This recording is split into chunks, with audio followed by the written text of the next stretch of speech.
जी ये आप देख सकते हैं जिसको पेरिस बनाया गया था, जिस शहर को जिसमें आप यहाँ पर फीकस डेवलपमेंट कॉस्ट जो थी वो 1,06,000 थी तकरीबन।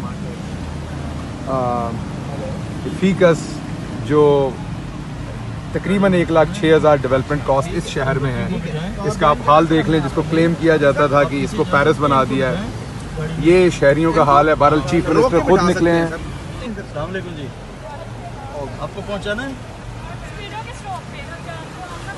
बिठा दें।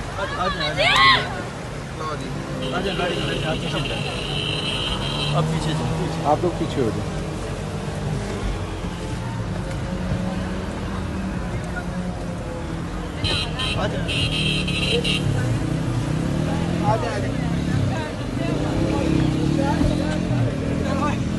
चले आप पीछे।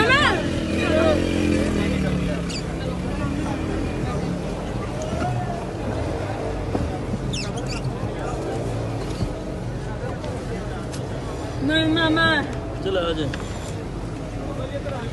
मामा आप लोग